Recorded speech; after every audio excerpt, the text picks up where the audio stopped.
Sveikinamės iš Tokijo, iš Ginzos rajono. Kai kas galvoja, kad čia Tokijo centras, bet aš sakyčiau, kad Tokijas turi daugybę centrų, daug kurių ir dabar pravažiuosim. Bet Ginzos rajonas tai yra tos prabangios tokios ir prekybos, komercijos centras, apsipirkimų centras. Tai čia daugybė visokiausių brangių prekių.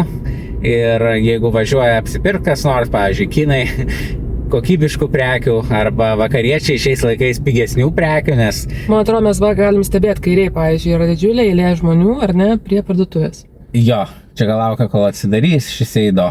Jo, ko gero. Įkurta 1902 metais. Ir vien azijietiškų bruožų žmonės, ar ne? Jau čia paryžiečiai ar londoniškiai, manau, netraukia pirkt. Apsipirkinėja kitų regionų žmonės, bet aišku, užsieniečių, tai čia pamatysim vakariai irgi matom iš karto per perėjais į vieną į kitą pusę. Užsieniečių irgi gausu. Čia irgi tie žmonės dažnai būna iš tikrųjų užsieniečiai, iš Kinijos, iš Korėjos, ypač kinų tarpe labai populiaru apsipirkinėti Japonijai. Dabar jau gal šiek tiek sumažėjo tas, nes ir pačioje Kinijoje atsirado tų vietų apsipirkti, o ir valdžia nelabai tą mėgsta tokią prabangą dabar demonstruojančius žmonės, bet šiaip tai tikrai populiari vieta. Ir matom, va, į visas pusės yra parduotuvės per daugybę aukštų čia, pavyzdžiui, dešiniai pusiai. Tai, čia nežinau, vien parduotuvė per 5 aukštus ir dar paskui viršuje yra biurai.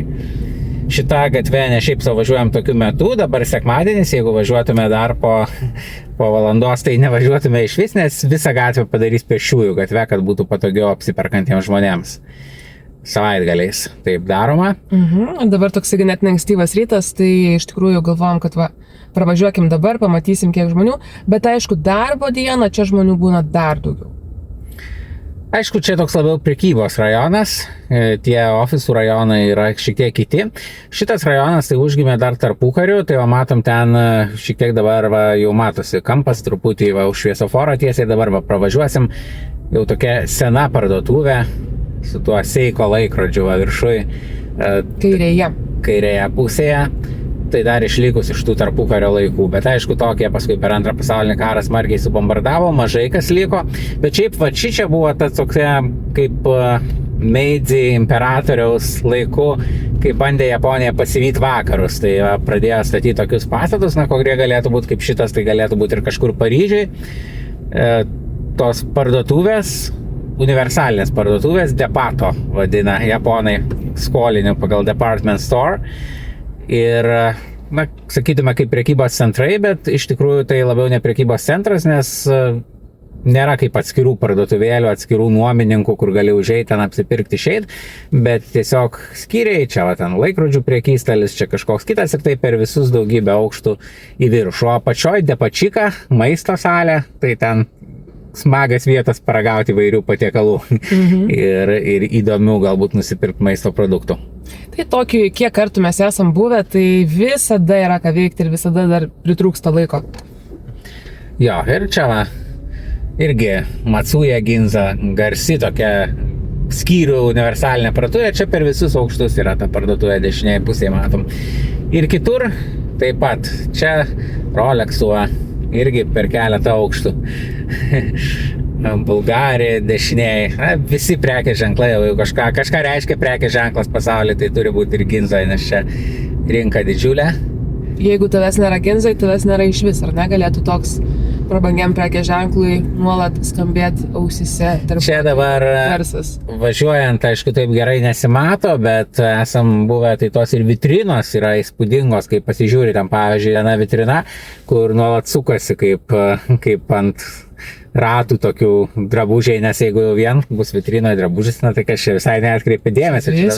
Naktį čia taip spindi viskas, kažkas turi dar būti papildoma ir japonai tą sugalvoja irgi. Aišku, atvykom dabar į Japoniją tiesiai iš Korėjos, jau prieš porą mėnesių, dabar porą mėnesių esam Japonijoje, bet iš Lietuvos žiūrint atrodo gal tai panašios šalys, tam tikra prasme taip, per Seulą irgi gali taip važiuoti, irgi panašios depato ir panašios daugiaaukštės parduotuvės, panašios iškabos, vertikalios, tokios naktį švytinčios, bet kita vertus ir matai aprangos skiriasi. Pavyzdžiui, čia madinga dažytis plaukus ir šviesiai moterims Korėjoje praktiškai nepamatysi tokių stiliai, va, Aistė dabar apsirengus stilium, čia grinai Japonijai toks populiarus stilius, kaip subkultūra tokia aprangos.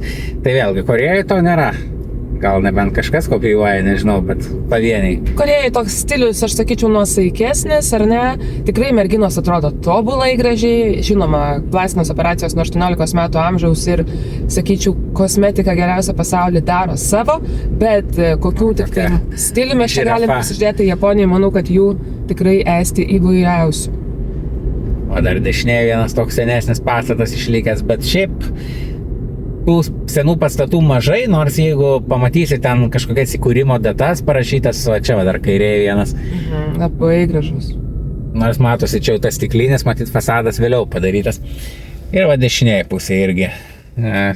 Bet šiaip tos datas gali ten pamatyti prieš 200 metų kažkas įkurta, prieš 300 metų. Nakvojom viešbutį įkurtam prieš 1300 metų tradiciniam Ryokan, aišku, ne čia Tokijai, bet kitur Japonijai. Bet vėlgi, jeigu vakaruose Europoje tai įprasta, jau kažkas prieš 500 metų, tai ir pastatas bus 500 metų. Tai čia taip nėra. Pastatai perstatomi, šventyklos net irgi ir kiti dalykai, tai gali būti pastatas ten vos keliasdešimt, 50 metų, bet įkurta šventykla, pavyzdžiui, prieš daugiau negu 1000 metų ir tuo didžiuojasi. Pastatas ir organizacija ar institucija nėra čia tas pats ir labiausiai didžiuojasi būtent, kada institucija įkurta, o ne kada tas pastatas pastatytas. Anksčiau būdavo mediniai tie pastatai, tai iš vis ten sudegdavo periodiškai ir aišku, reikėdavo pastatyti iš naujo.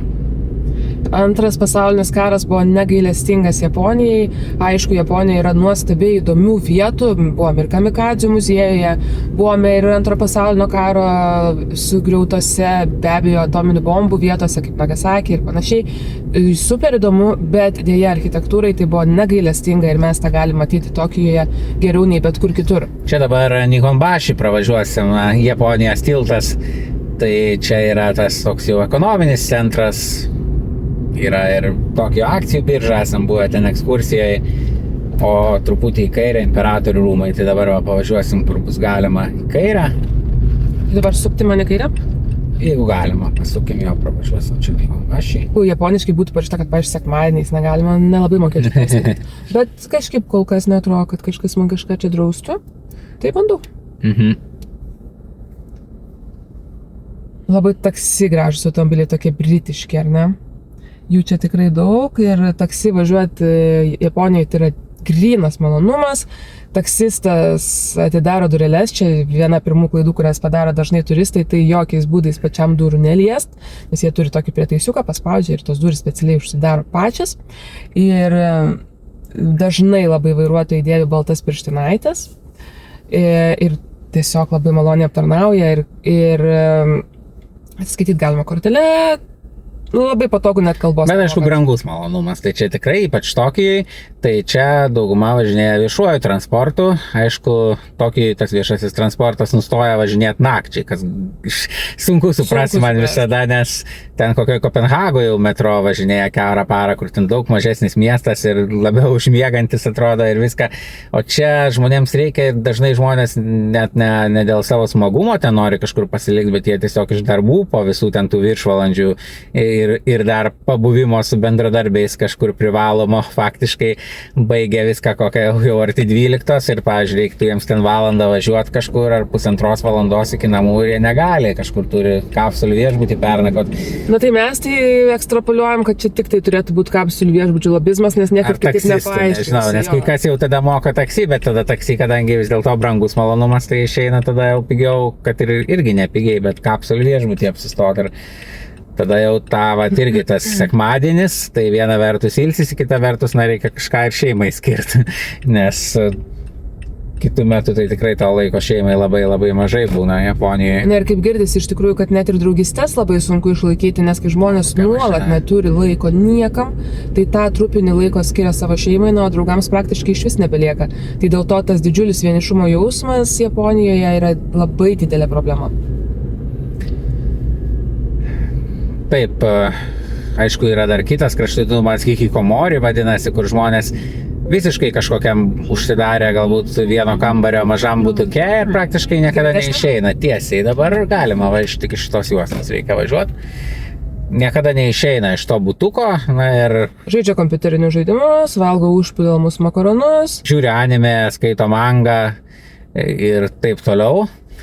Ir tų kažkokių tokių gyvų santykių nepalaiko, dažnai gyvena su tėvais, tai tėvai mato kaip problemą, nori grąžinti to žmonės, net samdo, yra specialios ten kaip tarnybos, kur kažkaip atsiunčia ten pabendrauti, kad kažkaip ištraukti atgal į tą gyvenimą. Ir tai tikrai didelė problema buvo, ten, pavyzdžiui, cosplayaus pasaulio čempionate Nagojoje, na tai kaip viena iš tokių problemų, kaip pas mus būtų ten socialinė problema, kokią alkoholizmą paminėtų, tai vedėjas sako, kad tas atsiskyrimas hikikomori yra pasaulinė problema, nors iš tikrųjų labiausiai turbūt Aš nežinau, tikrai kitos šalies, gal net, žinau, gal kokia Korėja, gal, nors nelabai. Aš manau, kad pavienių žmonių visur yra, bet čia yra ta socialinė tokia problema, kad paminėtum pirmą problemą, kokią tau reikėtų paminėti apie savo šalį, kad tai būtų tokia problema, čia stipru.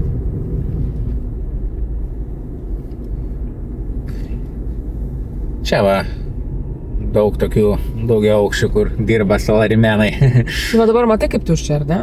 Jo, aš nešiau viskas, ten jeigu Ginza, ten yra prekybos. O čia darbo diena, čia Nikonbašis ekonominis. Ir čia ekonominis. O dabar tas skruzdėlynas taip aprėmęs.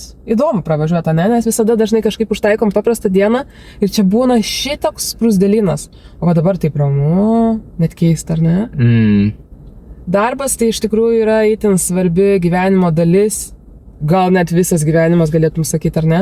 Pagal tai, kaip smarkiai jie tam darbui atsiduoda ir kiek jie galvoja, kad jie svarbus yra, nors iš tikrųjų labai dažnu atveju tai atrodo iš šono tarytum tik sraigtelis, bet tam žmogui tai yra visas gyvenimas.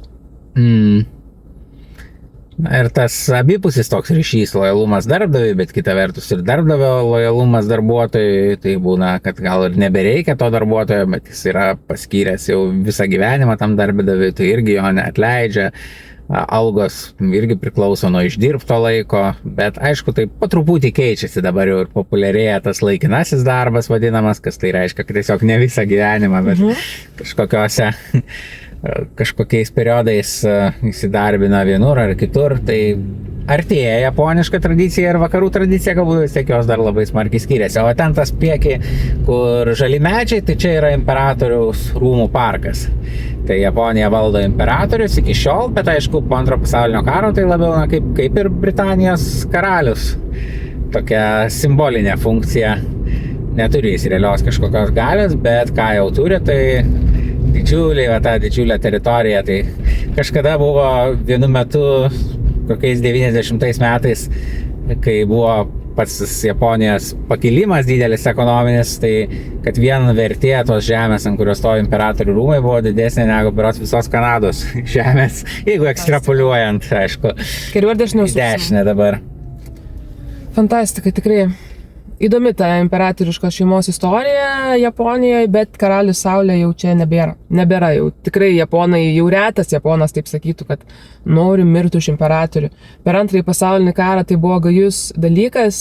Mokyklose vaikai buvo mokomi, kad jeigu reiks eit kariauti, tai turėsi mirti už imperatorių. Bet dabar taip žmonės vargiai ar ištartų, ar ne? Na bent jau yra aišku ir tų žmonių, kurie pasiilgia galbūt to laiko, bet dabar tai jau labiau tokia išimtis. Va, matom šičia to sieną ir ten paskui toliau didžiulis kompleksas imperatoriaus rūmų. Kairiau ar dešiniau? Dabar važiuojam tiesiai, tai ten dešiniau bus, nebent ten užstatyta, nes čia kai kurios galbūt... Kitos mašinos stovi, tai aš tiesiog bandysiu sekti paskui.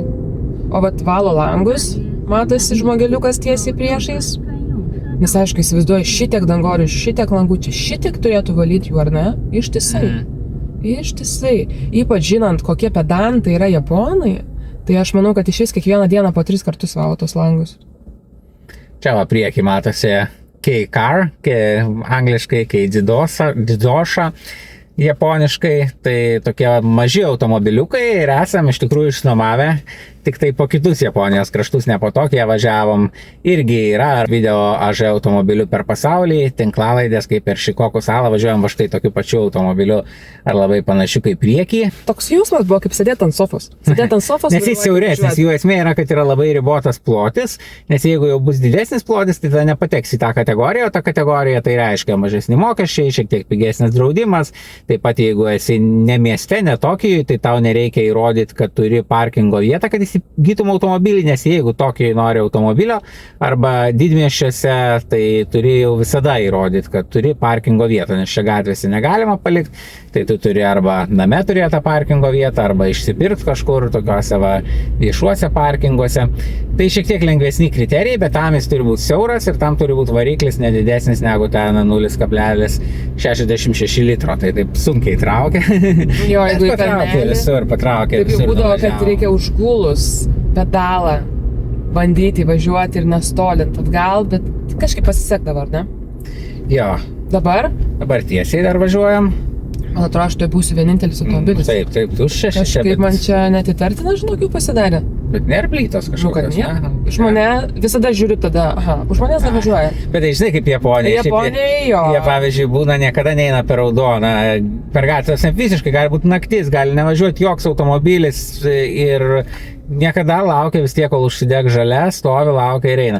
Bet jeigu, pavyzdžiui, kažkoks užsienietis būna vienas ir eina per raudoną ir tada kartais būna, kad ir keli japonai iš paskos eina, galvoja, gal jis kažką žino, tas užsienietis, kad čia galima. Tai jo, tai čia taip atsargiai reikia truputį.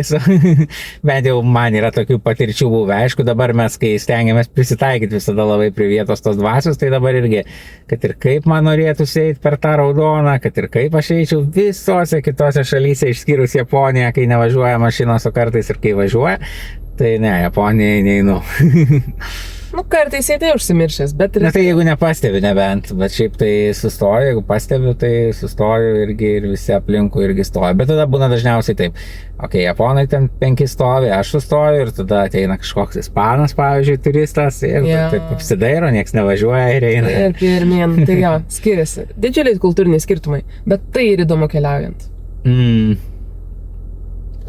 Žalia, galime judėti toliau. Šičia važiuojam tiesiai dabar. Ir paskui reikės į dešinę sukti ir kita stotelė, kitas rajonas, kur pravažiuosiu. Šiaip daug pareigūnų čia. Jo, labai daug.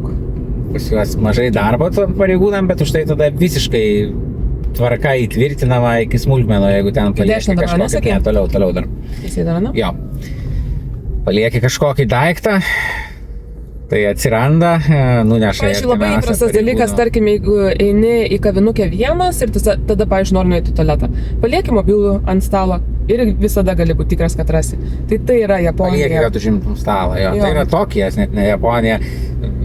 Japonijos užmiestį, aišku, dar saugiau, tokį yra ir visokių žmonių iš kitur atvykusi, viską, tai visko galbūt būna, bet vėlgi, tų pareigūnų daug, rimtesnių problemų jie neturi, tai tada natūraliai tiesiog tie galbūt nerizikuoja, kam ten kažkoks potencialus. O dabar dažnai matom žmonės su tokiom liemenėm, su į vidų įvestais tokiais vėsinimo aparačiukais. Mums taip labai įdomu pasirodė pirmą kartą, ne? Kad atrodo šitiek žmonės prisirengia, bet čia super karštomis vasaros dienomis ypač aktualus reikalas, kai 35, pavyzdžiui, reikia visą dieną dirbti ant karštos saulės, tai jie įsigutrinę tokias liemenes dėvėt, kurios yra ventiliuojamos iš vidaus. Taip, kažkaip vis norėjosi išbandyti, bet viską galvoju, sunku turbūt gabentis paskui, bet įdomu man kažkaip atrodo, tai vis tiek, kad ten pučia į vieną tašką, bet ten turbūt kažkokiu būdu, kaip visą tą vidų vedina, tai būtų įdomu. Bet atėjo ruduo ir matyt, kad nebeišmėginsim. Aišku, dar tą rudenį karštą. Japonijoje klimatas karštesnis negu Lietuvoje, bent jau čia Tokijui, tai vasaros tikrai gerokai karštesnės. O, Žemaitis, dešinėje. Žemaičio gitarų salonas, jo. Osakoje buvau nuėjęs. Čia šiaip buvo toks Britanijos lietuvis, Antanas Žemaitis, Tony Žemaitis, kuris pradėjo gamintas gitaras Britanijoje, žymus ganėtinai Britanijoje. Tačiau ilgainiui išpopuliarėjo labiausiai tos gitaros Japonijoje, kai nuėjau Osakoje jų saloną. Taip supratau kodėl, nes kaip Japonijoje įprasta, puošt daug. Na, ta prasme, pavyzdžiui, yra tokie gačaponai, kur tokios kaip mašinos, kur išsimuši kažkokį mažą žaisliuką ir to žaisliukus kabina galbūt jie kažkur, arba ten kroksus puošia ar panašiai. Tai ten visos gitaros, taip, kiekviena gitara yra vienetinė ir tokios kitos nėra ir visai blizgučiais ten išpuošta ir panašiai. Ir Japonijai labai išpopuliarėjo, tai po jo mirties galiausiai nusipirko tą Žemaičio prekės ženklą Japonai. Tai dabar Japonijoje gamina tas gitaras, aš ten nuėjau, parodžiau savo pasą, sakau, kad va, aš irgi žemaitis, japoniškai tai nelabai žinojo, kaip reaguoti, aišku, taip, nustebo, bet paskui vis tiek sako, va, čia taip gitara šitą grot, taip gitara grot, nes Japonija taip įprasta, kad tos funkcijos labai konkrečios tų darbuotojų ir nėra taip kaip Amerikoje, kad aš įsivaizduoju tokia situacija Amerikai, sakyt, oh my gosh, it's so wonderful, so great, ir taip toliau. You are relative of him, o čia jie kažkaip turi konkrečią funkciją į dešinę. Jo, čia tose parduotuvėse ir kaip tik jaučiasi labai nejaukiai, jau kažkas atsitinka, kad tenka kažką vietoj susigalvota, ne? Kažką staiga padaryti, ko niekada nesidaręs. Ką čia kairė nešti pareigūnai? Čia turbūt gal uždarinės, kad kažkoks. Aš suprantu, kad jo, dalis bus gatvių dalis uždaryta, jau dabar rodo, kad dalis uždaryta savaitgalį. Tai mums reikės laiku išvažiuoti, ar ne? Ne, tai išvažiuosim čia labiau, kad konkrečiom gatvėm galbūt nebus galimybės pravažiuoti. Va, panašu bus uždėta tikrai. Tokį labai įdomios adresų sistemos, tai pavyzdžiui, yra gatvė ir adresai nurodomi ne tai, kad, tarkim, pastatai gatvė ten 1, 2, ar ten kaip pas mus 3, 4 ir taip pašo, bet yra rajono numeris, tada tokio kaip kvartalo numeris ir tada namo numeris, bet namo numeris yra pagal tai, kada tas namas pastatytas. Tai reiškia, 1 namas kvartale 1, 2, 2, 3, 3 ir taip toliau jie visiškai gali nebūti šalia. Tai dabar, aišku, su GPS-ais tai čia viskas paprasta. Bet šiaip va ten matysim, tarkim, kairėje pusėje tokį pravažiuosim irgi. Ypač anksčiau būdavo, kiekvienam tada kvartale stovėdavo tokie, va, kaip ten dabar matosi kairėje pusėje, žemėlapiai. Ir ant to žemėlapio parodyta tie numeriai, nes vienintelis būdas rasti, ateini į kvartalą, pasižiūri žemėlapį ir pasižiūri, kur tas. Bet iš tikrųjų, o jeigu Godzilla ateina ir viską sugriauna, tada nuo 0 numeracija. Taip, teisėjim.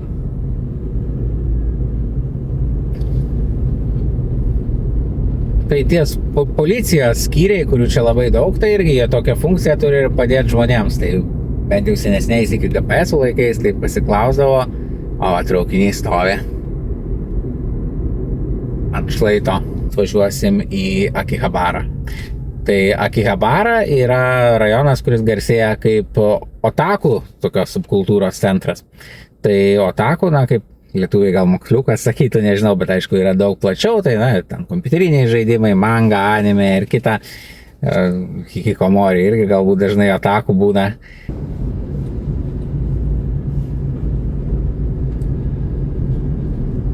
Traukinys ir va ten po traukiniu kairėje pusėje tai yra elektronikos turgus, parduotuvėlės ir taip, kai užeidavom ir taip dreba viskas, ten net kai traukinys važiuoja, galvoja, gal žemės drebėjimas, bet ne, tiesiog traukinys per viršų važiuoja.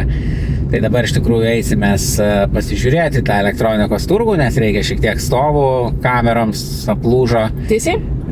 Jo, bet kažkur reikia gal parkingo pasiieškoti, o čia ta sankryža tokia irgi ir dabar važiuojam tiesiai ir pažiūrim, gal kažkur bus parkingas, koks daugiau aukštis. Visur va tokį tos metro linijos, traukinių linijos, viršum tiltais, kur kitur būna traukinys, tai kažkoks išskirtinumas vis tiek. O čia tai praktiškai kaip autobusas, taip ir traukinys. Kairėje, matai? Jo, kur matai, nematau. O, ženklas toks kaip P60. Matai? Kairėje pusėje. Kairėje pusėje. Jeigu matai, tai galim pabandyti nuvažiuoti. Tai čia turbūt yra tas bokštas, ar ne? Gali būt, kur aš nematau, bet... Va, kairiai. Tai galbūt iš tavo pozicijos matas, iš mano užstoja. Va tiesiai, prašau, žiūrėk. Ai. Matai ženklą to? 60 minučių, ne? Nuo 9 iki 19 turbūt, ne? Gerai. Nu tai bandom. Ar bandom dar kažką? Toks klasikinis Akihabaros vaizdas, traukinys viršui važiuojantis ir ten DVD, CD, tai čia irgi vienas tokių keistų dalykų, nu, vakaruose ar Lietuvoje nebepamatysi DVD ir kompaktinių diskų. Tai super čia? Jeigu galima. Taip, bet čia tau į kitą pusę rodo tas kažkur. Aha, jo, čia ne taip visai kaip aš įsivaizdavau. Čia yra išvažiavimas. O čia yra VP dar kitas. Čia galim pabandyti važiuoti tada. Kur čia jį sukimas bus? Čia bus įsukimas. Jo, tai šitą apvažiuok. Va čia turbūt. Nenutolstu tavęs, jo. O kaip čia man reikėtų tada... Jo, tai čia bokštas parkingo bus, O ką tai čia rašo? važiuosi ir pakels tavo mašiną. Ką čia rašo? O čia rašo 60 minučių 660. Tiesiai, bet ant to mėlyno ką rašo. Ant to mėlyno ką rašo, nežinau. Turbūt va pareigūnas ateis ir padės Jo. man. Žinau, kad vienetas yra viršutinis kanzi, o toliau kitų kanzi nežinau.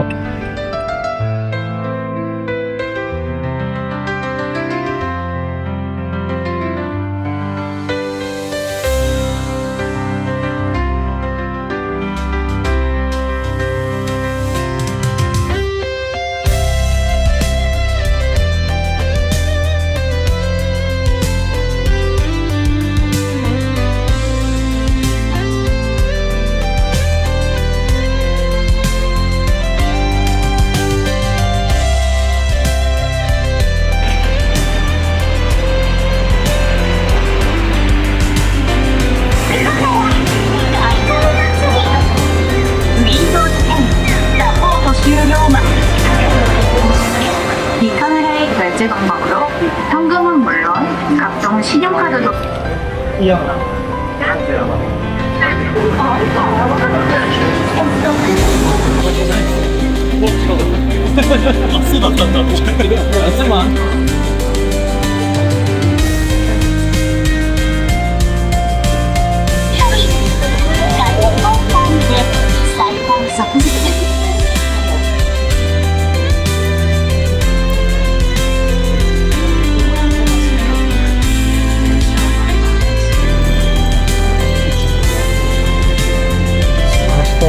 Čia kamera,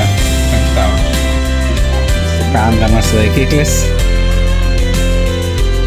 Ko tik nepadarysi, dar gal ir kadro.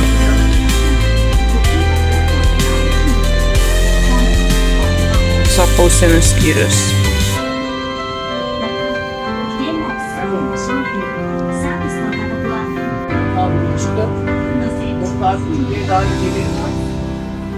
합리적인 가격으로 판매하고 있습니다.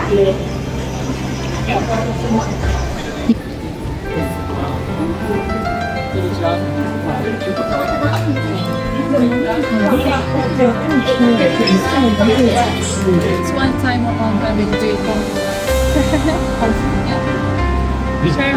Sorry, we just got off the boat. He's like, dude, how the fuck are you gonna drink it? Yeah, no, that's all right.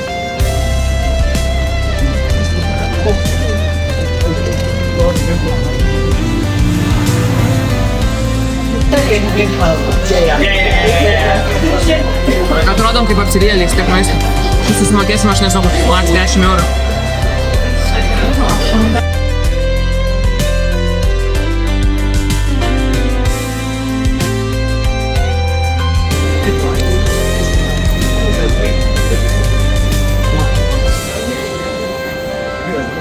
Štai vasaros dienai, ledinis antras.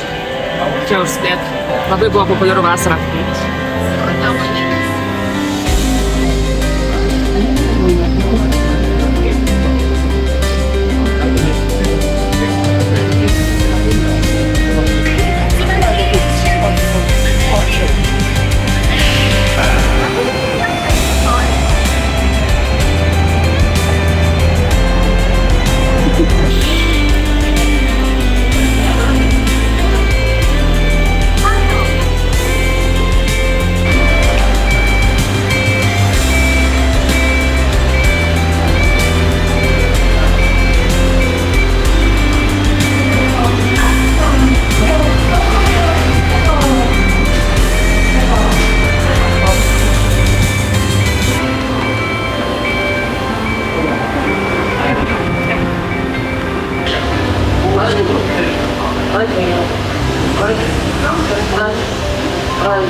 Visada nuostabu tokį nueiti į elektronikos parduotuvę. Aš Augustino niekada iš ten nebesugebu iškrapštyti ir geruoju, ir piktuoju. Tai aišku, vis tiek Čia išeinam Chikabarai. prisipirkę visą ko. Ypač čia va turgus, tai būna tokie po tiesiog čia irgi įdomu įlyti po tais bėgiais, bet yra tokios didžiulės, va buvom parduotuvėje, kur ten 6 aukštai ar dar daugiau ir kiekvienas aukštas vis kitas, vienur ten fotoaparatai, kitur kompiuteriai, kiekvienas aukštas vis kiti dalykai ir iki tokių dalykų, kur Lietuvoje ten nebent užsisakytum, ar vakarų pasaulyje nebent užsisakyti iš interneto, vežti ten savaitę, o Tai čia jau dešiniau? viskas tiesiog yra tiesiai, tai čia dešiniau pats kelias kaip ir pasisuka. Jo, pagrindinis čia bus dešiniau. Aišku, labai daug dalykėlių, kurie yra kawaii, tiesiog labai labai mėly, pavyzdžiui, labai mielos ausinytės arba labai mėly ten kokie fenai, dar kažkas, ventiliatoriukai, kur čia vat, visą vasarą nešiojasi visi ir vedinosi, kaip įmanydami. Na, iš tikrųjų daug įdomių, keistų dalykėlių, tai smagu pavaikštinėti, bet man tai Dabar smagu va tik vėl. ribotą skaičių. Pravažiuosim. Valandų. Augustinas galėtų leisti jų. Jo, tai grįšiu gal, kai grįšim į Tokiją dar. O Galėsi čia vienas eiti. Aš grįšiu Taksistas namuose, o tu galėsi. pasižymėjęs English Certified Driver, nes čia jau tokia rinka yra. Lipdukas ten uždėtas. Tai ir turgui matėm tikrai jau labai daug užsieniečių. Jo, ir dažnai parašyta, kad, pavyzdžiui, priimam ir užsieniečius, nes nėra garantijos, kai kur, pavyzdžiui, kai kurie barai, zakajos, tos tradicinės, kaip tik, pavyzdžiui, rašo, bet privaloma mokėti japoniškai ar panašiai. Bet čia jau tikrai daug tų užsieniečių. Čia gražu visada, kai traukinys važiuoja šitą liniją ir pro tuo tiltą visą tą Akihabaros vaizdą. Dabar va, pravažiuosim Akihabarą. Pačinko dešiniai, toks tradicinis žaidimas.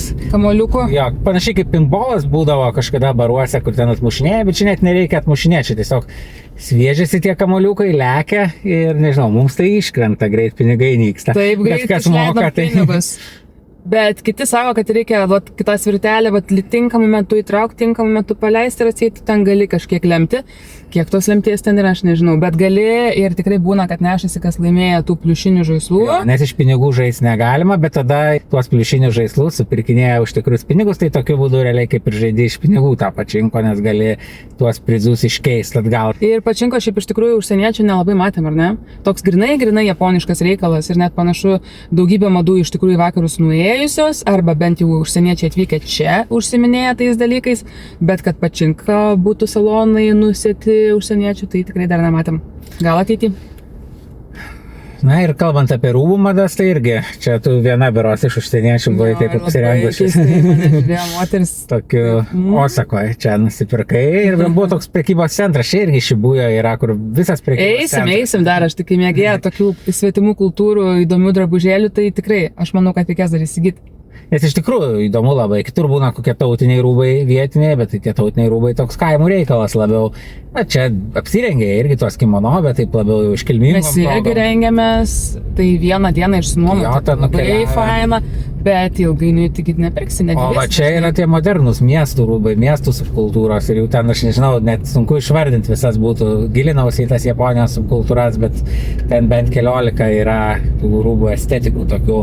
O čia va daugybė matosi tokių tarnaičių, nes šitos tarnaičių kavinės, tai kur aptarnauja tokiam kaip 19 amžiaus Europos tarnaitėm persirengusios moterys. Nežinau, aš nemanau, kad ten dėvėdavo tokius trumpus jauniukus. Na, jie taip teigia, jo, bet tai seksualizuota turbūt apranga 19 amžiaus įkvėpta. Ir čia vat stovi visur tos tarnaitės ir jos šaukia užeiti tarnaičių kavinės. Tokių labai nuplonintų, bet saliau žiūrėkite, kavinukę. Visiškai nenatūraliu. Ir taip matysit, jeigu... Bet pas juos čia yra šonuose. toksai mielas, Va, vėlgi, keistas kairėje balsas. pusėje, kaip visur. kūdikėlio. Ir čia tavo otakų subkultūra mėgsta vaikinai nueiti tas kavines. Kur nemėgs, aišku, gražios mergaičiukės. Kodėl nenuėjus? Ir kaip žiūrėjom filmą, tai tie moksliukams sakė, na, kadangi aš realybėj žinau, kad aš tokios mergaitės nepasikabinsiu, tai ateiti į tokią kavinę ir su ją pabendrauti, sako, man yra labai smagus ir laukiamas savaitės reikalas. Vėl kaip analogija ten, kur buvom prie hostų klubų, ten moterys eina.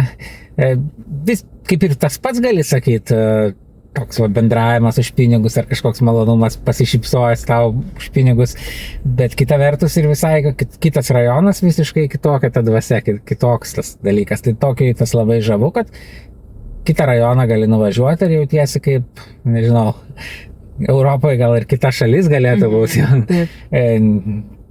O čia tai ar bent jau kitas miestas ir tas visada reklamas va smagu žiūrėti. Kiek visokių dalykų. Labai daug figūrėlių, čia populiaru kolekcionuoti pagal visokius anime filmukus. Aš tai su anime užaugau, kažkaip dabar jau mažai yra laiko, galbūt nuo kažkada jo nebeliko tiek daug. Bet aišku, vis tiek niekada nebuvau tiek pasinešęs, kai kurie žmonės, kurie įsimylė Japoniją, atvažiuoja čia lieka dėl to, ar ne? Jo. kartais dėl to klaidingai anim vadinu, dėl to, kad kažkada, kai vaikystėje tą žodį išgirsdavau, tai atrodo, čia gal angliškas žodis ir tik tai paskui, kai išmokau jau kaip japoniškai iš tikrųjų yra, bet būna, kas vaikystėje išgirsti, tai ten užsifiksuoja, tai atsiprašau už tavo klaidingą tarimą kartais. O taisyklingai reikėtų pasakyti? Anime. Nes čia 3 skiemenys. Taip. Japonai pamišė dėl anime. Kokia čia yra rinka? Neįtikėtina. Ir manga taip pat. Tai čia labai daug iš tikrųjų tokių daugiaaukščių parduotuvių yra mangos. Apskritai 40% literatūros, sako, kurią japonai perskaito, tai yra manga. Bet čia matėm tokį įdomų momentą, kad vakariečiai tėvai norėjo savo vaiką nusivės mangos, ten pasižiūrėti ir išvijo japonai, sako, čia tik suaugusiems, nes... Ir tėvai tokie pasipiktinę, europiečiai, kaip čia mano vaiko neįleidžia. Tai tikrai, manau, tie tėvai, jeigu būtų ten nusivedę, tai patys būtų greitai išvedę. Dviratininkai irgi populiarus, sakyčiau, tokį reikalas. Dviračiai žmonės čia mėgsta važiuoti. Tiesa, kai pasistatai dviratį, tai mums vienas lietuvaitis dviratininkas sakė, kad čia reikia susimokėti už tą parkingą dviračiams irgi. Taip smarkiai vieta čia yra vertybė. Jo, tai yra mokamas aikštelės dviračių parkingai, paprastai prie traukinių stočių, kažkur tolimuose rajonuose, nes jie pirma nuo namų atvažiuoja dviračiais iki stoties ir tada važiuoja toliau traukiniu. Aišku, kai ir taip laiko neturi, o dar išsimeta ten kelias valandas pirmyn atgal su važinėjimu į darbą, bet tada jie traukiniuose miega. Tai aš kažkada skaičiavau, važiuodamas Tokijo traukiniu, iš priemiesčių koks procentas miega, tai bent 1/4 miega kiekvienu metu. Nei gėda, nei nepatogu, yra minutėlė miegot, viskas. Man tai įdomu, kaip jie nubūna, kur reikia, nes, aišku, žadintuvo garso nenusistatys. Esu matęs tokį memą, kad atseit užsikabinęs čia ir užrašas stotelę, kad kiti pažadintų. Bet nesu matęs realybėje niekada. Fiziškai nesu matęs, tai čia tokių būna kartais, kur tiesiog memai gal apie Japoniją arba kažkada kažkur tai buvo. Visur reklamuojasi tax free, tai Japonijoje populiaru dabar, kai žiūri šitą, jau galbūt to nėra, nes žada panaikinti, bet kol kas tu gali, jeigu esi užsienietis, tai nemokėt PVM, parodai ten savo pasą, nemoki PVM, paskui turi išvežti. Kitur pasaulyje irgi ta tvarka ir Japonija prie jos pereina, bet ten tik tai susigražini PVM užskrisdamas, o čia gali ir nemokėti. Aišku, tasai keičiasi, nes matyti yra paprasta protingam žmogui apgauti, kaip nors ten savo draugų Japonoje. Protingam, bet nedaram turbūt. Jo, bet japonai taip, aišku, turbūt nemąstydavo. Gražu visada pasižiūrėti į žmonės, madas visokias. Taip, prie perėjas sustojus. Iš tikrųjų, va dabar išvykdami iš Japonijos, jau tiek mes esam tų pirkę prekių, kur tax free, ir reikės parodyti čekius, reikės parodyti prekes, kad mes jų kažkur čia Japonijoje nepardavėm, o kad mes jas tikrai turim. Pasižiūrėsim, ar reikės. Tai va dabar įdomu, kaip bus, nes aš net nežinau, mes batai, vienam batai, kitam man gal kokie 3-4 batai, tada rankinė, skribelė, nu žodžiu, kokį 10 daiktų aš suskaičiuočiau. Tai jeigu man reikės kiekvieną dar daiktą parodyti atskirai, tai tikrai reiks pakuoti net daiktus atitinkamai. Girdėjau, sako, gali pasakyti, kad lagamine tas daiktas, bet žinai, čia toks pasitikėjimo reikalas. Taip, dabar čia pasisuks ten pats kelias. Šičia yra Ueno stotis, Ueno parkas. Tai viena daugybės tokių stočių, didžių, milžiniškų stočių tokį. O žmonių tai kaip visada tiršta. Taip, dabar dešiniau čia, pagrindinio kelio. Ir tiesiai. Čia ir tie Shinkansenai važiuoja, kur greitieji traukiniai, kur ten 300 praškai km/h lekia. Taip, dabar tiesiai? Jo, dabar kairiau čia, bet va čia visas gatvė. Ar ten kairė man reikės? Va čia, gerai. Ne, tiesiog čia stovėsiu. Gerai. Praleisiu ir vieną šitą dailų į taksi, S-Rides ir kitus. Bet kaip greit atvežė iš to bokšto mašiną, aš tik tai susimokėjau, pasisukau, kad čekį įsidėčiau ir žiūriu mūsų mašinėlį šypsosi mums. Jo, kažkaip galvoju ilgiau užtruks. Gerokai galvoju, dar palauksim, gerai, ten atsigersiu, vandens, dar kažko, nieko, jau atvažiavusi, jau sėsk, važiuok, nieko net nespėjau, net kuprinės nespėjau užsisekti padoriai.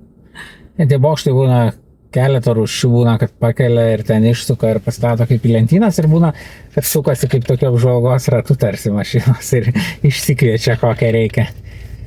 Bet gaila į vidų negali patekti. Jo, nežinia, koks čia buvo, ne? Pasislėpęs kažkur ten, kad tave užkeltų. Ne, bet ten iš karto davė tokį va klausimyną, kur ar užrakinote duris, ar nieko neliko viduje mašinai. Matai? Nu, čia labiausiai išversta viduje, tai aš manau, klausia, kadangi kalba. tada kažkas iškart turbūt grįžti, sako, oi, palikau ten tą svarbų dalyką ir reikia iš naujo nuleisti mašiną, kad išvežt, kad tu pasiimtum, tada įvežt atgal, tai jau šito užbėga už akių šitam. Tu gali palikti, nes aišku, daiktus visus palikti. Bet įdomu, ar žmogus galėtų sėdėti, pavyzdžiui? Aišku, kad neleisiu, jeigu pamatysiu. Nu, pavyzdžiui, koks senukas, mačiutė sakytų, nu tai aš neįsiu, jūs eikit, nesipirkit, ką nors aš pabūsiu. Nu, tai Jie neleistų, bet jeigu bus bagažiniai pasislėpę. Bet čia japonai negalvoja. Čia negalvoja, nieks ir nedaro čia nieks. Šičia dabar važiuosim į tokią zoną, kur restoranų šeimininkai apsipirkinėja. Čia viskas tokiom zonom, kai kažko reikia, pavyzdžiui, žuvies reikia, tai toks milžiniškas žuvų turgus, ten zona tokia iš ryto anksti važiuoja, čia visokios bus prekės restoranus, už tai matosi tokie Sky3 kartais, aukščiausias pasaulio bokštas, ta prasme, ne dangoraižis, tai Burj Khalifa, Dubajo aukščiausias dangoraižis, bet čia virš 600 metrų bokštas televizijos yra aukščiausias šitas, tai ten tikrai nuostabus vaizdai atsiveria, aišku, giedrą dieną buvom ten pakilę, tai ir Fuzijama matėsi. Vakairėje toksai pilkas, reikėtų stebėti. Jo, tuoj pasirodys, o mes netrukus suksim į kairę už 2 gatvių. Tai jau man to truputį reikia kairintis. Taip, ne čia dar ir dabar, ne čia, bet va čia, dabar čia sukam. Gatvės avarinių čia stoja. Čia Kapabaši gatvė bus, tai kaip kur apsipirkinėja restoranų šeimininkai, dabar aišku, čia bus daug uždaryta. O, kiek padukai, pažiūrėk, kokie dailūs padukai. Taigi va, balkoniukai. Ai, taip, aš galvoju, prekiauja kažkas. Fainai. Kaip jau šiaip padaryta? Jo, tikrai smagiai. Neteko niekur matyti, ne? Kažkaip tokie dalykai padaryti, kad reklamuotų tas parduotuvės. Dabar čia aišku bus daug kas uždaryta, bet šiaip tai esam čia vaikščioje, tai gal kažkiek vitrinose matysis, tai aišku indai visokie, bet taip pat toks unikalus Japonijoje dalykas, tai yra plasmasiniai patiekalai, nes užsieniečiai tai labai gerai pasižiūri ir būna sudėlioti plasmasiniai patiekalai. Žinai, ką gausi. Ką gausi tada, žinai, kaip galėtų būti nuotraukos. Aišku, šiais laikais vis dažniau jau keičia išmani sistema, tu ten tiesiog matai nuotraukas, paspaudė, mygtukus užsakai. Bet istoriškai tai būdavo, kai pirmus kartus Japonijoje buvom, tai dar tikrai vyravo tie plasmasiniai patiekalai. Kelios atidarytos parduotuvės, bet čia... Na čia yra įvairiausi dalykai, jo, peiliai, pavyzdžiui, taigi čia yra labai populiarus dalykas peilius pirkti, nes jie kokybiški ir tie visi sušių sašimių meistrai, kad ten tobulai tą žuvį pjaustytų, tai perka brangius peilius. Pagaliukai, aišku, tai pagaliukais jau išmokę valgyti tikrai gerai. Ką Japonas sakytų? Na, tiesiog sugebam valgyti, bet ar tinkamai viską darom, nežinau.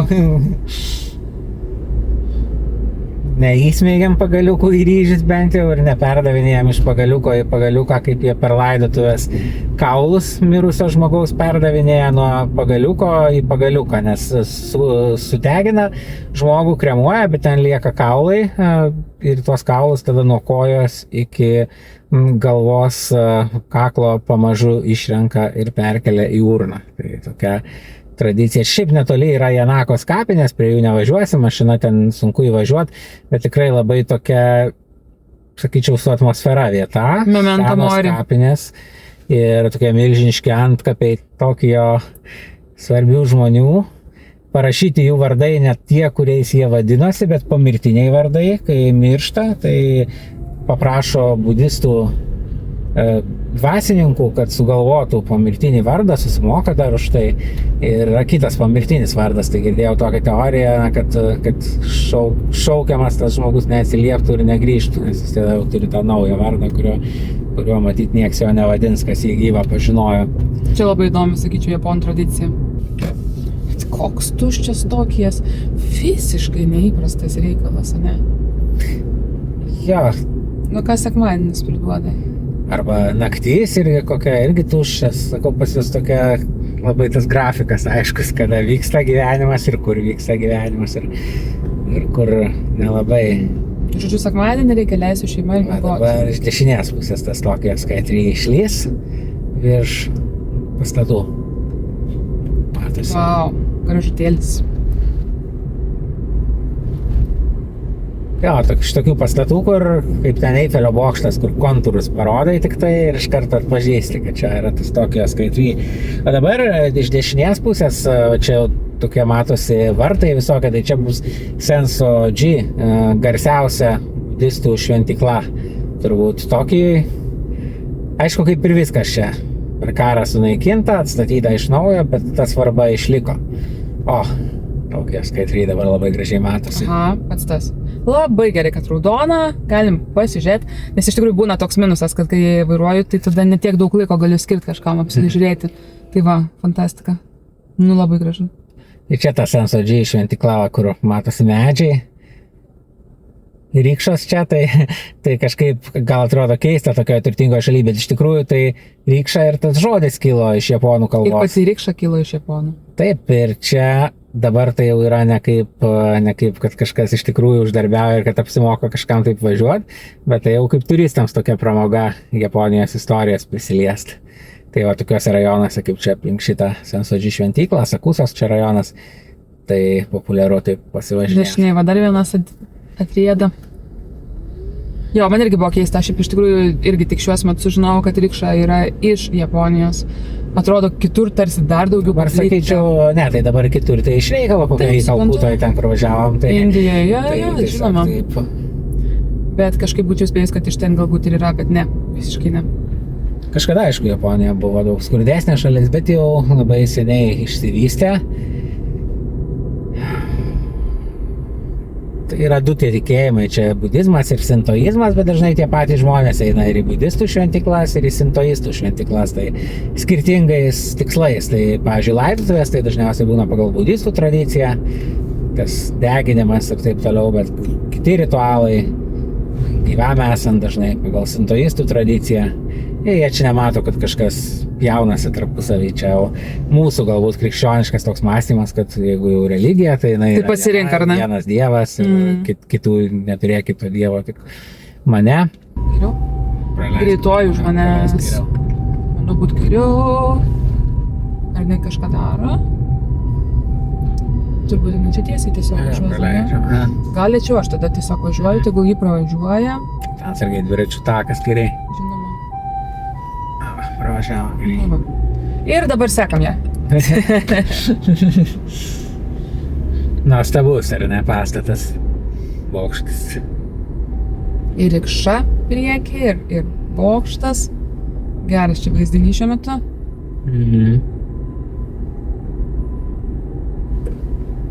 Taip jau, nežinau, taip užsivertus dar viršūnę matau kol kas. Dar matau, bet jau toj nebesimatys ir taip. Tai čia su tais kartingais važiuoji, tai dabar gali pasirinkti, kokį rajoną važiuoji su tais kartingais. Tai vienas populiaresnių, kur siūloma yra prie šito Skytree, ir aišku, ten yra Akihabara. Tai kaip lėtai jinai važiuoja, aš nesuprantu. Praleista paskui vėžlio žingsniu.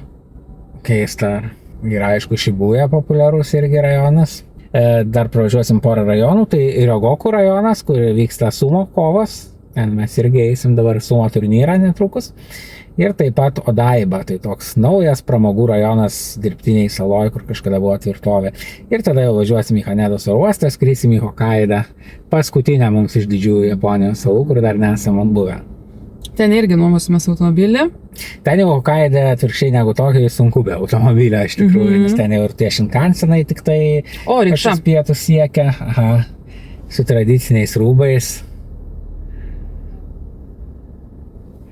Šiaip galvoju, kad Japonija vis tiek tokia griežta imigracijos politika, jeigu nebūtų, tai matyti tie rykšos būtų indai atvažiavę, kurie galvotų, kiek čia galima uždirbti už tą patį realiai, kurie ten už kelias, už centus galima sakyti, daro pas save, bet čia vieni japonai praktiškai tradicija, čia kaip ir ekskursija kartu, tai ir papasakoja apie tas vietas.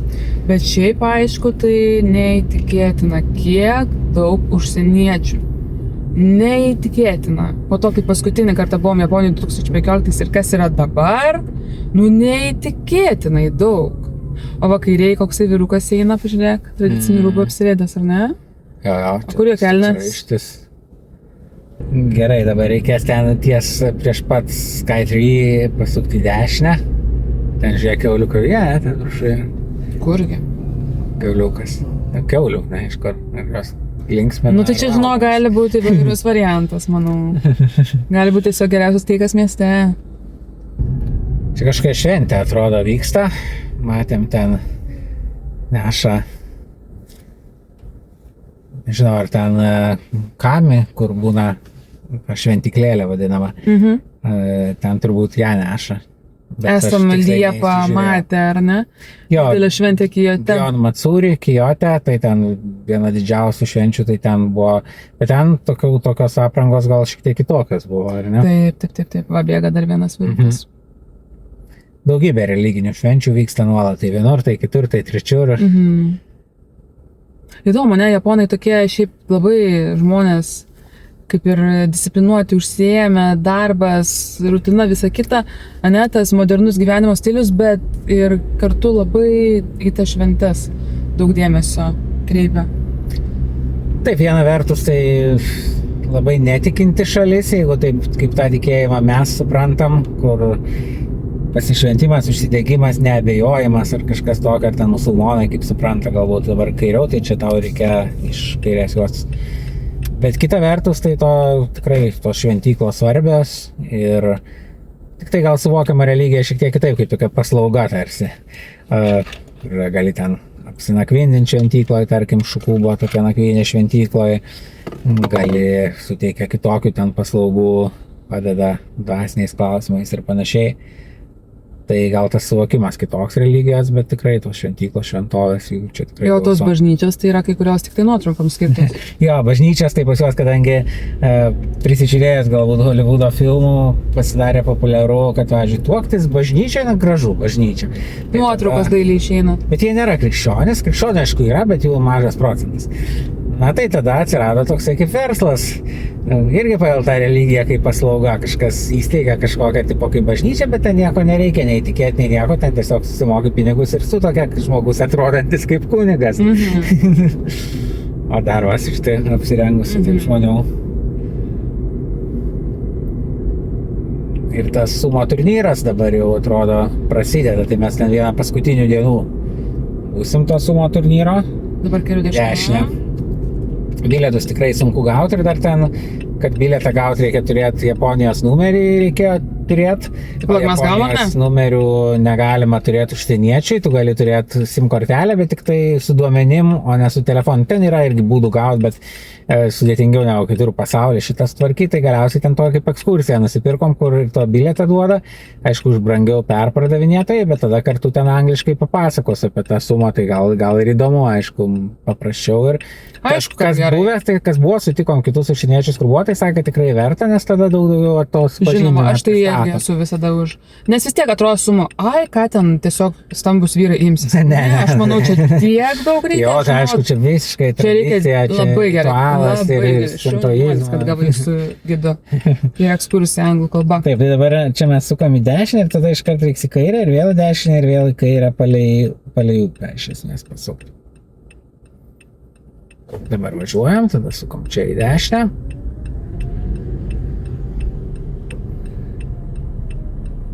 Bet kiek daug užsieniečių, aš nesiliausiu kartoti. Kiek daug užsieniečių. Tai kaip pirmus kartus buvom, tai atrodo Japonija toks kaip turtinga šalis, kurios nieks neatradęs. Dabar atradęs kiekvienas, absoliučiai. Dabar į kairę. Iš tikrųjų, nuo to praeito karto čia į kairę, va čia, šitą mažą gatvelę. Nors galima ir to didelę iš tikrųjų rodyti. Tai gal didelę geriau, nes kitaip čia sukinėtis reikia. Žinoma. Tai padaugėjo nuo to praeito apsilankimo dvigubai turistų vien statistiškai. Dvigubai, man tai atrodo 5. Dvigubai. Tai dar nuo praeitesnių apsilankimų jau ir 4 kartus turbūt. Nes kažkaip žmonės, man atrodo, kažkada bijojo važiuoti šiek tiek į Japoniją, kaip tas Lost in Translation toks filmas buvo, kad čia nesusišnekės, vis tiek jie čia nieko nesupras, bus neaišku viskas, bet matyt, paskui kiekvieno kažkiek pažįstami nuvažiavo, kažkiek influenceriai nuvažiavo, sako, čia įdomu, viską čia galima padaryti, iš tikrųjų viską tikrai gali padaryti. Aišku, tikrai patarčiau kažkiek bent kalbos pramokti, bet tai nereiškia, tai būtina, tai tiesiog pačiam kultūriniam suvokimui įdomu. Taip yra. Tai pamatė, pasakė, kiti tada važiuoja. Na ir iš tikrųjų čia tokia šalis, čia nėra kaip kokia Indija, kur praleidom 3 mėnesius ir ten tikrai jau, ne kiekvienam. Tai, Ne. Aš tai matau pagal statistiką mūsų YouTube peržiūrų, tai dažniausiai, kur atsiprenumeruoja šitą YouTube kanalą, tai pažiūrėjo apie Indiją įrašus, tai kažkaip tai taip iškart kontroversiška, nežinau, kaip po Japonijos. O apie Ameriką tai dažniausiai užsiprenumeruoja. Tai dabar pažiūrėsim, kaip po Japonijos, kiek užsiprenumeruosit po šito ir kiek atsiprenumeruosit. Beje, kas neprenumeruojat, tai tikrai kviečiam tą padaryti ir bent jau paspausti va šitą va ženklelį, esantį po mūsų video. Dabar va netrukus iš kairės pusės Ryogoku tas pagrindinė sumo arena. Tai vyksta ne vienas, ne 2 sumo turnyrai per metus, bet dauguma vyksta čia ir ten paskui Osakoje vyksta kitur, bet kitur tai tik po vieną, čia būna net keli per metus turnyrai. Tai dabar va pravažiuosim netrukus tą sumo areną ir jau po poros savaičių ten patys eisim. O dabar matom, kiek mažų pipliukų važiuoja dviratukais. Šiaip japonai labai skundžiasi gimstamumu ir dar su tomis subkultūromis, kur iš vis, kur minėjom, pavyzdžiui, tie, kurie iš savo kambario neišeina ir socialinių ryšių iš viso nekuria, tai kritęs gimstamumas yra kaip turi būti. Na, kita vertus, Korėjoje, tarkim, dar mažesnis, o čia vis tiek gal kaip ir Lietuvoje dabar panašiai kritęs, bet taip yra vaikų dar.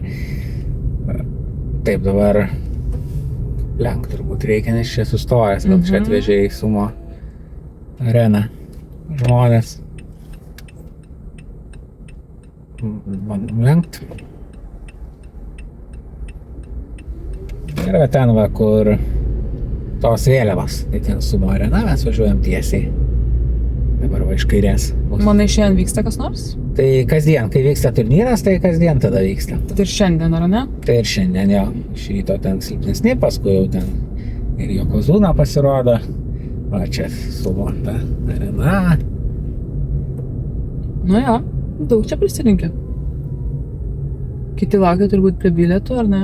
Bet bilietų praškai jau dabar šiais laikais labai sunku gauti vietoj, dažniausiai Gal čia kokia juodoji išparduoda iš anksto. Nes va, užsieniečių vėlgi. Eilinį kartą pasikartosiu. Man atrodo, kad čia, žinok, bus tokia ekskursija, kur mes eisim. Pažiūrėk, visi su identiškai žaliais krepšiukais. Kažką gavę dovanų, kokią atmintinę dar kažką. Taip ir bus. Labai gali būti iš tikrųjų, jo. Tikrai daug, sumo tokia. Vis tiek labai žavu, kad japonai tas išsaugojo tradicijas ir kad jos nėra kažkur tik tai, kad kažkas ten ateina kaip kokių liaudės šokių pažiūrėjo, tokia kaip niša, bet kad ir jų pačių daugybė eina. Ir čia, pavyzdžiui, praktiškai per vieną dieną išparduoda visus bilietus, ten paleidžia, išparduoda visus bilietus. Tai, na, tai yra tikrai svarbu, populiaru iki šių dienų, nors tai atrodo tokia keista ta tradicija ten ir besvorio kategorija. Žalojimas į savęs visiškai, kaip paskui sako, tai jie labai trumpai gyvena. Taip, jų yra gyvenimo trukmė ten gal 6 metais, bijau dabar sumeluoti, vidutiniškai trumpesnė negu kitų Japonijos vyrų, ar net 10 čia. Širdis pareina, na, daug problemų ir reikalų įvairiausių, bet va, vyrai pasišvenčia tam. Vykstat ir nevykstat sumo turnyras, tai tada dažniausiai yra galimybių treniruotės pamatyti, nes kai nėra turnyrų, tai yra treniruotės, kai nėra treniruočių, o treniruotės tai vyksta tose sumo, kaip čia pasakyti, nežinau, mokyklose, ar čia labiau jau klubuose, kurie kartu ir gyvena, tai sumo imtynininkai. Dabar į dešinę reikėtų sukti. Va, koks važiuoja. Aš tau sakau, jis ten užniūro pritaisytas prie stogo tas šunelis. Ir dar labai įspūdingai perrengtas. Šiaip šunelius kai kurie japonai myli, populiaru toje kuprinėje, peršviečiamoje, pavyzdžiui, nešasi šunelį. Žiūri dairasi. Taip, dabar tiesiai tenai. Šuniukui parodo kitas šalis. Jau važiuosim į Odaivą, paskutinis rajonas, kurį pravažiuosim, tai jis jau dabar prieš keliasdešimt metų pradėtas kurt dirbtinėse salose ir kaip tarsi ateities miestas, jau atrodo ir visas Tokijas kartais ateities miestas, bet kaip japonai ten įsivaizdavo tą ateities miestą. O, mašinytė. Kaip vakar iš tos aikštelės. Kas čia per markę? Ferrari. Va, dešiniai parkuojasi ant tokių Čia tiesiai dar važiuok. užvažiuodami barjerų. Jo, tai tipiniai parkingai, sklypas kažkur tuščias likęs ir panaudoja jį. Kartais būna 3, pavyzdžiui, tik tai automobiliai ten telpa, ar 2 automobiliai, bet toks jau vyksta, turi verslą tą parkingą. Aš galvoju, kitur gal sunkiai galėtų būti, nes vis tiek kažkas išlaužytų, kažką daugiau ten galbūt vargo.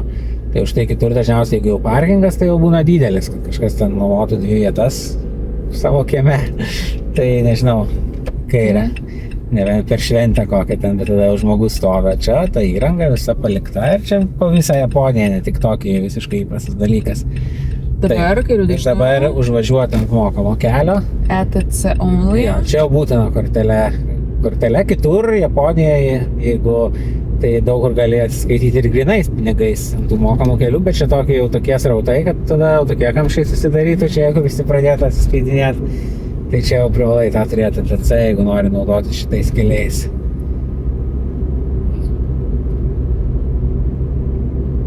Vėl turbūt ten oro uosto limuzinas sekė. Jo, iš Kanedos. Taip, dabar laikome ETC liniją. Jo. Ir jau mašina Mašina, prakalbsta. čia vis tiek yra šlagbaumas, tai taip net negali pravažiuoti. Kartais būna baisu, kad gal kažkaip nežinosi, ten tavo kortelės nenuskaičiuosi ir pravažiuosi, paskui baudą gausi, bet čia tai taip negalėtų būti, bet kita vertus čia problema yra, kad skaičiau turistai, kurie pateko į bėdą, nes nuvažiavo neturėdami ir čia privažiavo ir tas šlagbaumas neatsidaro ir staiga. Už jų milijardinę, ne? Kaip išvažiuoti neaišku iš ten.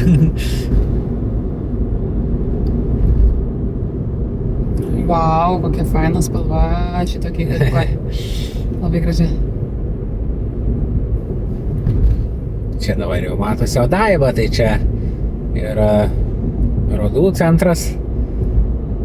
Dabar atsidaręs toks unikalus kaip teatras, kur gyvai vyksta veiksmas apie tave. Bandysim ten toliau eiti paskui ir Japonijos istorijos temas spektaklį ir Džeko Skerdiko ir ko tik ne. Aišku, visada ribotai su kalba šiek tiek sunkiau, bet vienur kitur pritaikyta, pavyzdžiui, Kabuki tradicinis teatras, tai ten galima išsinuomoti automatinį vertimą, kaip audio gido tokias ausinės, tai irgi bandysim nueiti. Žavu, kad Japonijoje tokį ir tos senos tradicijos išsaugotos, kaip Kabuki teatras, sumo, bet kartu ir nuolat gimsta tos naujos tradicijos, kaip ten tas pats pačinko ir tie kartingai ir tiesiog... Kartingai tai iš viso super nauja. Pačinko tai mes žaidėm ir 2000. Jo, pačinko tai pokaris, bet kartingų tada dar tikrai nebuvo. Tai dabar kažkaip kairiau, bet čia išsukti reikės iš kelio. Kas yra Tokyo Big Sight? Čia vadinasi tas parodų rūmai. Okay. Tai va čia.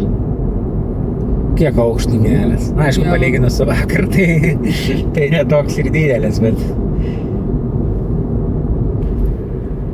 Šiaip būna kitur pasaulyje, kai pirmą kartą į tokius didelius miestus nuvykau, kaip tarkim koks Los Andželas, tai jau ten atrodė įspūdinga tie daugiau aukščiai keliai, bet vis tiek Tokijas tai pranoksta viską turbūt. Aišku, yra toks dalykas, kad kai jau miestas virš 10 milijonų gyventojų, tai kaip jau visai kitas lygis, ten ta prasme joks žmogus realiai niekada nebus ten išnaršęs kiekvieno rajono, net jeigu visą gyvenimą praleistų. Nes kai miestas kokio ten Vilniaus dydžio, tai jeigu ten visą gyvenimą gyventi, tai tu ten vis tiek toj parduotuvėje nebuvęs, bet kažkur aplinkui buvęs ir jeigu nori, tai pažįsti tą miestą. Tai čia taip nėra, tai toks kaip visiems jis savotiška paslaptis, dabar reiks į kairę sukti. O tu man pasakyk, kas čia vyksta? Matai, koks Čia renginys? kažkoks koncertas, ne? VVIP launch, very, very important persons, daugiau negu VIP launch.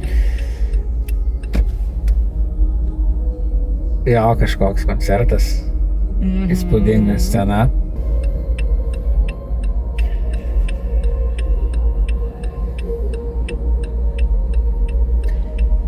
Ir va ten tas toks man irgi labai įstrigęs tokie vaizdas, tai va ta roboto Gundamo statula, kur matosi kairiau šiek tiek. Dabar čia jinai pakeista yra, buvo kitokia, kaip pirmą kartą buvo. Bet šiaip Gundamas nežinau, kaip anime man nėra, gal tikrai jau Evangelion geriau pasirodė. Bet ta statula tai kažkoks toks milžiniška prekybos centras, milžiniška Gundamo statula, toks iš karto Tokijas, kaip būna. Šikansenai per miestą važiuoja, trečiam aukšte Tokijas. Čia yra Fuji televizijos štabas ir labai yra garsus modernios architektūros šedevras laikoma kairiai pusiai. Kaip konstruktorius toks atrodo būtų sudėtas. Tada čia galim kažkur, nežinau, sustoti pasivaikščiot norėtum, ar tada jau norėtum važiuoti į viešbutį pasidėti daiktus anksčiau? Norėčiau pasidėti daiktus viešbutį, nes paskui mes turėsime... Iš tikrųjų, paskui tiesiog turėsim antraip su daiktais visais važiuoti iš autopunkto. Čia seka Joypolis, tai čia visokie žaidimų automatai. Yra įdomu, kad, pavyzdžiui, pas mus tie žaidimų automatai tai yra visiškai pranykęs dalykas, nežinau, čia iš mano vaikystės ir praktiškai kur ateini ir net tada tai būdavo tie žaidimų automatai Lietuvoje, iš tikrųjų nurašyti seniai japoniški, ten 15 metų senumo atveža o čia kažkaip tas išlikę. Tie salonai irgi ten 6 aukštų, ten ir visokiausiai įdomiausi tie automatai, ten vienur būgna mušt, kitur ten šokt, kitur ten traukt, nežinau, vienas aukštas skirtas jiems traukimams, žaislų visokiam. Oi, iškrito. Matom, kad ir ištraukia. Bet būna, kad ištraukia, jau. Tai dabar nuvažiuosim prie viešbučio, pasidėsim daiktus ir tada važiuosim grąžinti mašinos. Reikia labai punktualiai, 17:35. Ne anksčiau, nei vėliau. Nes tuo metu kaip tik atvažiuos paimti. Dabar tiesiog? Dabar bet pats kelias sukasi, taip tai. Gerai, čia viskas, čia jau va išsukimą į oro uostą. Pasirinkom šitą viešbutį, nes mūsų skrydis ten 6:30 ryto. Ir kad nuvežtų nuo viešbučio, jie turi savo šatlą tokį rytinį, kadangi tada autonoma nedirba. Kaip ir daug kas Japonijoje nedirba kiaurą parą. Oi, kaip nemėgstu tokių geltis 4 ryto. Šičia, ne? Jo, šičia, nusileidžiam mokamo kelio. Expressway. O paskui tą ir apačioje dešinę. Paskui tą dailėje mašinėlę. Tai dar vakarą galėsim padirbėti. Korvetė. 料金は360円です。